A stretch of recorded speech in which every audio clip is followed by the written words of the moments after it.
Gracias a las autoridades del Gobierno de la Ciudad y del COPE por la invitación. Vamos a trabajar sobre los sectores creativos y de la innovación, algunos abordajes ante las nuevas realidades, y algunas cuestiones son conceptuales y otras más bien dilemas, interrogantes que nos quedan, por lo menos a mí, y espero compartirlos con ustedes. En cuanto a la introducción, sabemos que el hombre resolvió sus problemas usando el ingenio, pero con el tiempo hemos ido cambiando cómo los resolvemos, qué usamos y la velocidad del cambio a la cual se hace tanta mención en los últimos tiempos. Por un lado, ya eso nos plantea al menos dos interrogantes: si esta innovación es una innovación en el margen o un cambio de paradigma, y si hay una continuidad o ruptura. En la historia todos los fenómenos tienen algo de continuidad y algo de ruptura, por lo tanto todo lo que estamos observando hoy, algo viene del pasado. Entonces no podemos pensar en un cambio de paradigma tal que estamos suponiendo un nuevo mundo de manera total. Y esta forma de mirarla también nos lleva a pensar en las implicancias económicas y sociales que traen estos nuevos cambios y cómo abordarlos. En cuanto a la lectura de esa dinámica del cambio tecnológico en innovación y la creatividad, los seres humanos lo que solemos hacer es tratar de hacer más cosas. En una primera instancia producimos más carne. Una segunda es hacerlo de manera más eficiente, hacerlo con el mismo recurso, lograr más producto. Y por último, hacer algo nuevo, algo novedoso, algo creativo, que es, diríamos, la última instancia en que estamos, sin abandonar las otras instancias con las cuales nos movemos los seres humanos en la vida. Y en esta última es donde suele estar el nervio, diríamos, del crecimiento a largo plazo de las sociedades.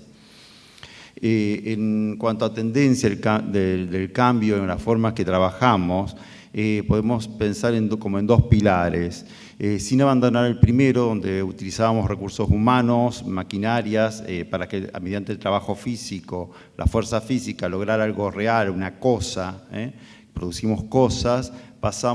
Hemos pasado gradualmente, o siempre hemos estado en el segundo pilar, pero quizás en los últimos tiempos, las últimas décadas, le hemos hecho mayor anclaje en lo que es el capital humano, utilizando información, el trabajo intelectual, la inteligencia emocional como una combinación, produciendo conceptos, algo simbólico, a diferencia del trabajo de como lo pensábamos tradicionalmente.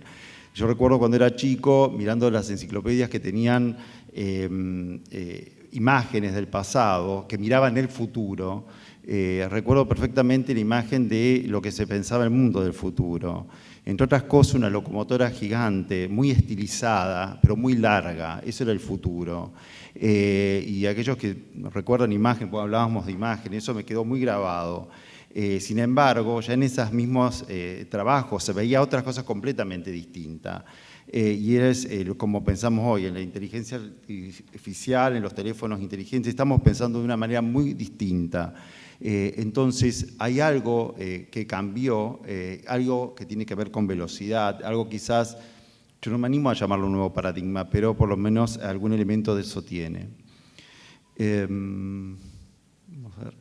Entonces, esta forma, por más esto que son como pilotes o ideas, tienen que ver tienen implicancias en la dimensión personal, organizacional y en el territorio, que es en definitiva lo que estamos pensando para estos días en el curso.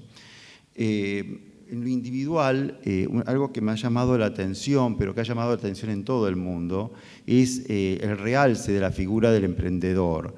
No porque los empresarios no hayan sido emprendedores, siempre lo han sido. Alguien empezó, un grupo, una persona, emprendió una aventura empresarial. Sin embargo, hoy esto tiene otro realce. Acá un llamado a una reunión en la ciudad de Bransen unos años atrás. Y lo interesante no es la convocatoria, el azul ni de la convocatoria, sino que el salón principal que tiene la ciudad, el teatro municipal, se llenó de gente, de todo tipo de gente. Si esto lo hacíamos 30 años atrás no venía nadie, porque nadie entendía el emprendedor. Íbamos en todo caso a la Cámara de Comercio a ver cómo lo resolvíamos en el barrio, o los padres o los abuelos lo resolvían en el barrio o en la familia. no se hacía un evento de estas características, algo completamente distinto. Esto habla de algunas señales del cambio de paradigma, pero un cambio que no es meramente tecnológico, mucho más fuerte. Acá vemos algo más reciente, es decir, que esto no es solamente una cosa aislada, lo vemos acá en esta actividad, en esta iniciativa de la Ciudad de Buenos Aires, con la sociedad civil, y ahí vemos nuestro Puerto Madero tan icónico, que también es un emprendimiento, pero no los de los típicos emprendedores que hoy estamos acostumbrados a escuchar. Y en lo social, ya pasando del individual a lo social, lo individual con los emprendedores, esta nueva concepción del emprendedor, a la organización social como lo tradicional, el Estado, el empresariado y los sindicatos. Sin embargo, en las últimas décadas, como consecuencia de diversas transformaciones económicas, sociales a nivel global, uno puede estar pensando, en algo más de este estilo, es decir, en lo que Alain Touraine dice de la possociedad. Si estamos viendo o participando de un mundo que cambia, como todos los seres humanos en la historia, y la continuidad, siempre hemos estado en los cambios, donde el empresariado, el sindicato y el Estado hay que pensar en otras agentes que transforman la realidad, como los emprendedores, recién lo comentábamos, pero también actores no gubernamentales. Ya no es solamente el Estado-Nación, las provincias, los municipios, sino actores no gubernamentales, que van desde las ONG a movimientos sociales o grupos, diríamos, barriales, que se juntan y tienen una capacidad de transformación. Ya en la segunda y tercera instancia, y es en cuanto al proceso como económico, en cuanto a lo territorial de como proceso económico, uno puede pensar en 4 instancias. Estas industrias vinculadas a la innovación, a lo creativo, al avance tecnológico, en todas las facetas que tiene este concepto, como bien dijo aquí, se dijo, bueno, yo tengo un concepto, hay que ir puliéndolo. Entonces yo dejo así los conceptos más, diríamos, como superpuestos, porque los vamos entendiendo cada uno desde su lugar de una manera distinta, y ustedes también seguramente. Pero estos sectores en ciertas instancias se toman como sectores marginales, donde el Estado tiene que subsidiar. Es el primer cuadrado, diríamos, que tienen a la izquierda, superior izquierda. El Estado tratando de que una cierta... por ejemplo, producción regional, cierta creatividad no muera, sino que persista en el tiempo. Hay una segunda instancia, cuando esa actividad comienza a ser algo redituable, es decir, no necesita la instancia del Estado sosteniéndolo, sino cierto tipo de políticas y marcos regulatorios como puede llegar a ser la defensa de la competencia, la defensa del consumidor, que es lo habitual en la mayoría de las actividades y en el mundo. Ahora, luego tenemos como una tercera instancia, que es donde ya esos núcleos de innovadores, esos grupos, diríamos, de creativos, ya se transforman en el motor del empleo, de la generación de divisas, del trabajo en definitiva y el desarrollo. Y finalmente una instancia que es, diríamos, donde es realmente ese ecosistema, es la sociedad económica. Ya no es algo más, ya no es el motor, sino que es toda la sociedad económica mueve y se mueve en el entorno, en ese sistema. Y donde las políticas ya no es solamente defensa de la competencia, impulsar la generación de inversiones, sino impulsar otras instancias, como es, recién lo comentaban, la experimentación, la diferenciación. Y entonces, ¿qué cuestiones? Aquí ya se habló de cuestiones de políticas públicas ya implementadas y proyectos de políticas públicas que atienden. Entonces, yo les traigo algunas reflexiones, compartidas o no, en eso consiste este tipo de cursos, compartir o no, pero compartir conocimiento y después podremos estar de acuerdo o no en todo o en algunas cuestiones. Algunas cuestiones a tomar en cuenta ante el desarrollo. Es cierto que el avance tecnológico, todo lo que tiene que ver con innovación, las industrias creativas, son un actor o terminan constituyendo alrededor de actores fundamentales para el desarrollo humano, lo que significa, como decíamos hace un rato, abandonar todas las otras actividades.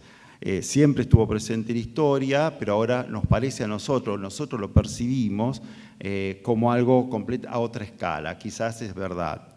aunque cuando uno mira ciertos inventos o ciertas cuestiones surgidas de la creatividad del hombre, realmente sí han sido mucho más revolucionarias quizás que Internet. Si se lo toma como paradigma, no son iguales todos los sectores, todas las ciudades, todos los barrios, y ahí comienza la diferenciación.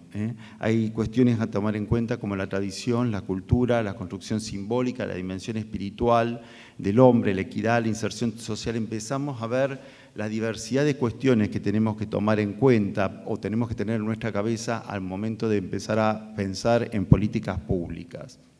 Y eso nos habla, como también ya comentaban, en la flexibilidad y en la necesidad de convivencia de enfoques y perspectivas. Pensar una política como rígida, como para todo el mundo, universalmente válida, es un gravísimo error. El auge, sobre todo centrado en el auge de las nuevas tecnologías de información, en las redes sociales, impone además otros desafíos, ya bajando tejas abajo, ¿no? Por ejemplo, la inmediatez y la ubicuidad, es decir, está disponible 7x24, y eso no todo el mundo lo puede resolver. De hecho, nadie lo puede resolver en el mediano plazo, y eso hay que tenerlo en cuenta desde el punto de vista humano. Además, lo que se logra es siempre frágil, siempre hay un emergente, por lo tanto, lo que es exitoso hoy, mañana no lo es. Hoy hablaban recién del smartphone de IBM, y que resultó ser un fracaso, era realmente novedoso y no resultó.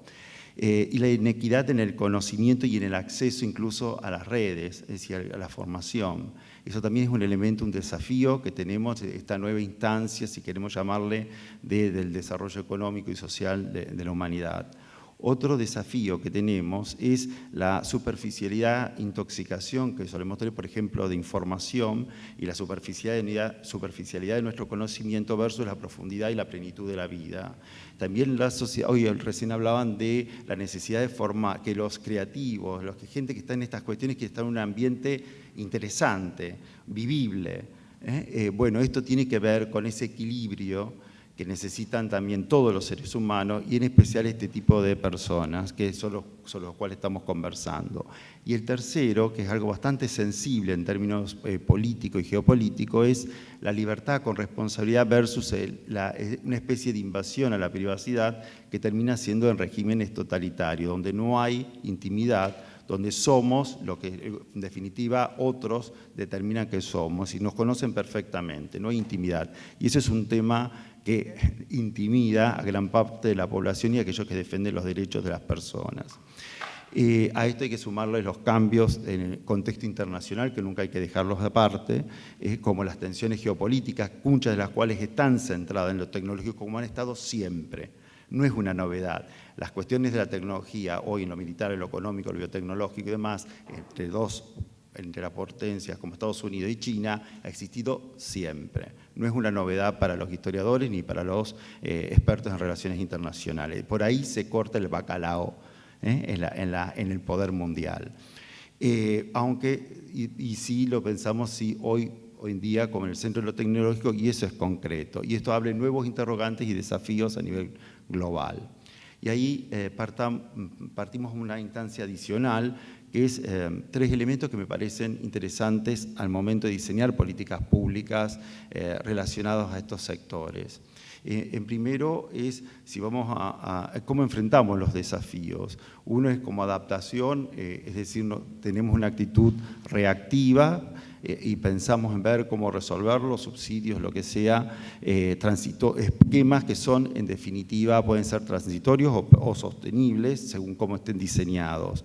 Pero también es conveniente pensar enfrentar esos desafíos como un impulso automotivado, es decir, una posición más proactiva, donde la opción por este otro paradigma, que llamémoslo entre comillas, es algo promovido desde nosotros mismos, desde las mismas organizaciones, ya sea gubernamentales o no gubernamentales, generando un ecosistema alternativo y sustentable. Una cosa es la reacción, ver cómo nos acomodamos, y otra cosa es ir por ello, con una forma sustentable. Otro elemento que me parece importante, por mi experiencia y por la investigación sobre estas temáticas en pasado sobre todo, es los balances. Por un lado tenemos aquellos que son los generadores de los emergentes, de la novedad, aquellos que son los creativos, el músico, el inventor, la empresa que invierte en investigación y desarrollo. Ellos son los que generan ese cambio.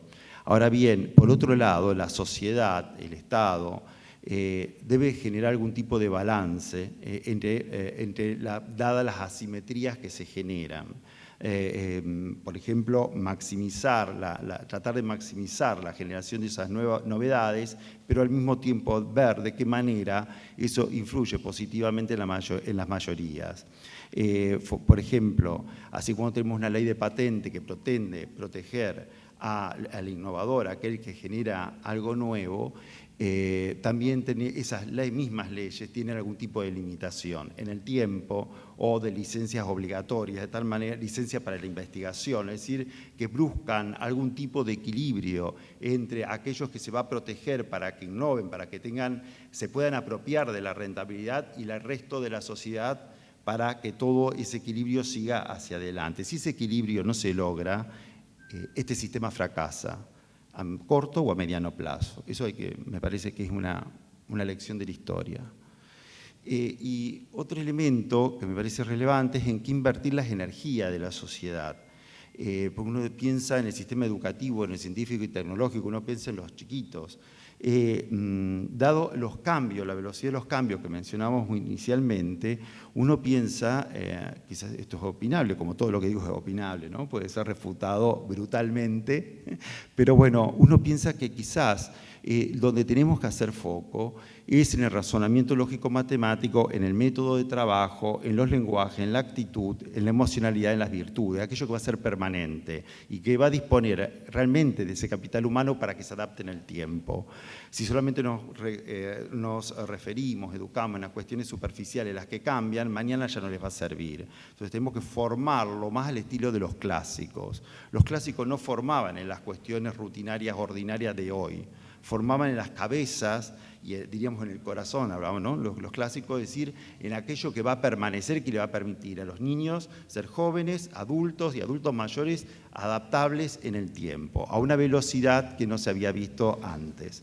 Otro es, algo también que se comentó, la adaptabilidad y la flexibilidad de los sistemas para ir incorporando los cambios, la reducción de las vulnerabilidades. A veces construimos resiliencia, pero esas resiliencias, esos elementos que hacen la resiliencia se pierden vigencia, entonces muchos consideran que lo mejor es trabajar sobre vulnerabilidad. ¿Por qué? Porque no tenemos control sobre los eventos futuros. La controlabilidad de los ingenieros de décadas atrás o de los mismos actuarios, los colegas nuestros, desapareció. Hoy lo que existe es incertidumbre fundamental o ignorancia estructural. No sabemos lo que viene. Entonces hay que reducir las vulnerabilidades y construir cosas que permanezcan en nuestra cabeza o en nuestra forma actitudinal, por ejemplo. Y por último, impulsar la experimentación y detección de emergentes, como dentro de los elementos de políticas públicas. Acá estamos hablando de políticas de educación, políticas, diríamos, de innovación, incluso de políticas hacia adentro del Estado.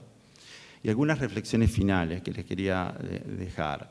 Es cierto que el desarrollo de los sectores de innovación, tecnológicos, creativos, toda esa familia, diríamos, puede ser un vehículo útil, eficaz, como lo ha sido siempre para el desarrollo humano, y al mismo tiempo hay que tener en cuenta las especificidades de los territorios, de los barrios, de los sectores, para que esos recorridos que se desarrollen, se inicien, sean viables y sean sustentables en el tiempo. Y esto claramente no está exento de problemas, de desafíos, pero la sociedad ya lo vio antes. Es cuestión de mirar un poquito hacia atrás y ver cómo en ciertos ciento y pico de años atrás se destruían las maquinarias simplemente porque se consideraba que iba a destruir el trabajo humano.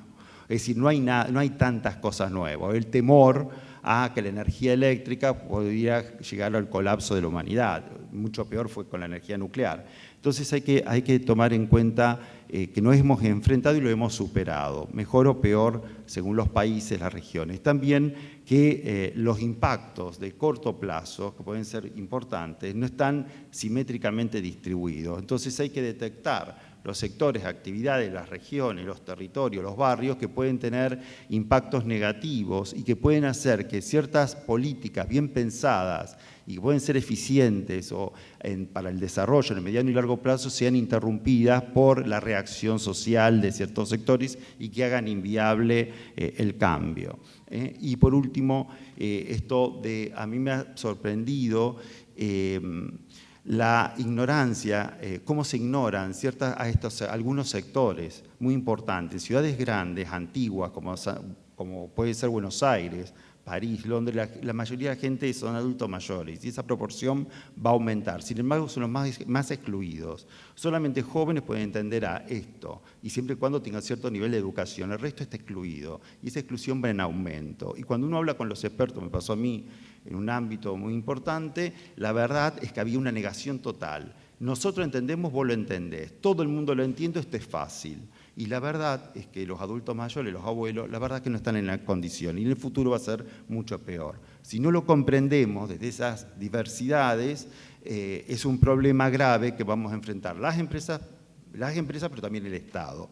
Cuando todo es por Internet y los abuelos no saben de Internet. Quieren todavía que una persona les hable al teléfono y les ayude.